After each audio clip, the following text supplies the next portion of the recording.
Two, one.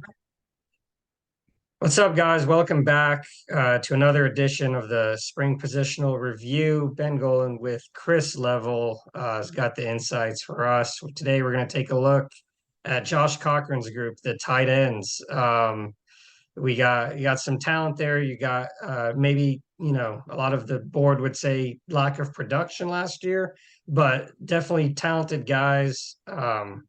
I wrote about guys who could go to the NFL draft, and Baylor Cupp was one of them. So that just shows you right there what kind of potential he has. But Chris, what do you think of that group?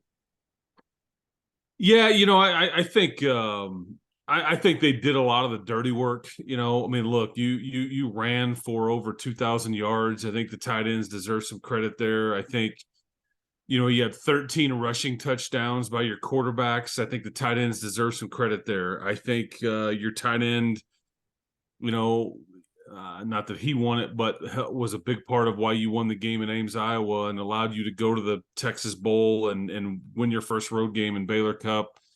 When you want to win, throw it to the tight end is what they told me after that game. I'm like, okay, let's do it. This position was targeted quite a bit. I think they would ideally, like more production. There's maybe not a bigger, I'm trying to think of how to phrase this correctly. There's not a bigger question mark on the team in some ways as far as like what he could ultimately give you versus – man, he may not be able to give you anything, and it's Mason Tharp because of his injury history.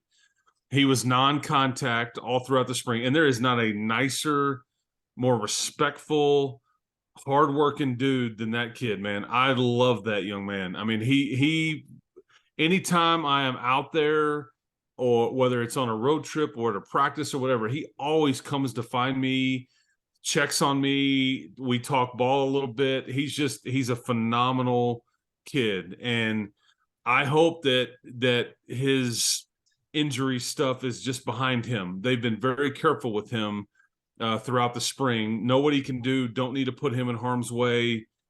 But he's a question mark. He understands this. And I would even tell you, he's so much of a question mark, which it creates a question mark for the position, in that if they had 3-4 spots available for the late period, they would probably use one to go get a tight end.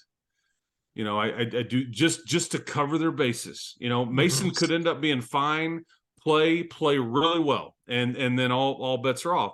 But it's a gamble. You don't know what you're going to get. Baylor Cupp is thought to be an NFL prospect, I think, at some level. I think, again, he checks the measurables box, I think, which is a big deal. I think he needs the production. And I wonder, everybody talks about like Miles Cole, like he's going to do this and do that. And we haven't seen it yet. But, these players that get into your program, it's like year 2, they really take a huge leap. People only remember Dwayne Slay, who was the Big 12 Defensive Player of the Year, for what he did that year. The first year he was here, he was a special teams bit player, was all. Like, didn't trust him to be on, this coverage unit or in this, third down package or whatever. It just wasn't, again, it wasn't his fault. It's just, it's just hard. The sport's hard.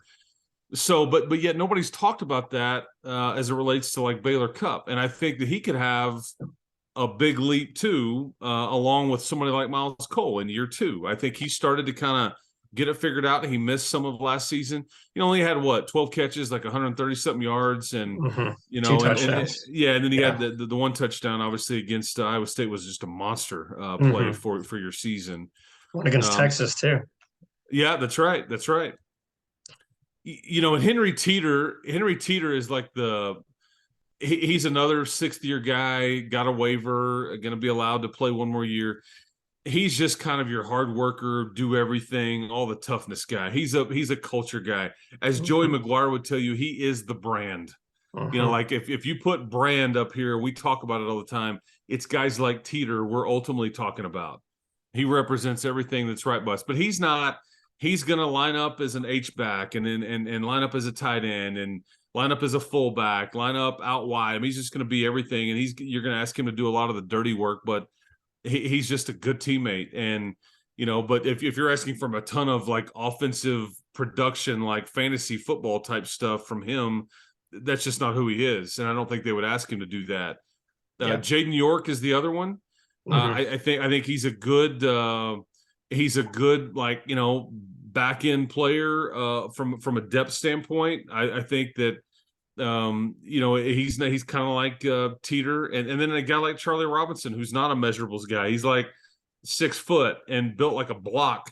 Hmm. But they could line him up and at fullback or tight end or whatever, and kind of sneak a throw out to him on some sort of trick play or whatever. But that's kind of the gist, Ben, with that position group. But so much of this position's outlook depends on Mason Tharp, because Hmm. if there was no injury question with Mason Tharp, then I think, boy, you come away feeling really, really good about it. But again, it's fair to question it, and it sucks because he's a phenomenal human, and he's, boy, as far as measurables go, I mean, Baylor Cup is like what, 6'6", 6'7", and he's looking up at Mason Tharp like he's his big brother. I mean, it's just that's what you're dealing with Mason. Yeah, I mean Baylor Cup. You mentioned him. People forget he was the number two tight end coming out of high school. He spent three Yeah. years at A&M, did not play a single snap. I don't think he was just hurt all the time. And so last year was his first year back, and he had glimpses, some really good glimpses. Not a ton, but 6'6", 260. He can really run. I think if he's able to stay healthy, he's kind of the star of that room but a couple other things. They did pick up recently a preferred walk-on, Jordan Green from Uh-huh. Fort Worth Christian. He's going to be arriving in June, I guess, with the rest of the class. And as far as portal guys, they did offer Anthony Jones from Oregon. So I think a lot of that depends on, like you said, Mason Tharp and his health and availability. But Anthony Jones played linebacker last year at Oregon, but he was a two-way, guy in high Well, school. yeah, and Terrell Tillman was a tight Correct. end at Oregon last year too, and he's not. So again, I think Correct. you're just looking to add a player there. You're not real sure where it would fit, but yeah, you're trying to address some of the depth there, because it may not be as deep as you would think, depending on availability and health of one of your top guys. Because I do think Mason's as good as Baylor is if healthy. I don't and even the outlook and all those things with him, measure, because I mean, I think Mason, if he could stay healthy, he's a potential NFL guy as well, just because you just don't see many guys that are built like that at all. But again, that's a long way to go. They've got a lot to try to get done, and there's a lot of games to play, and they need to try to play in them if they can, obviously. So but we'll see. Yep. Good stuff. And stay tuned. Thank you for being subscribers to Red Raider Sports. We'll do this again.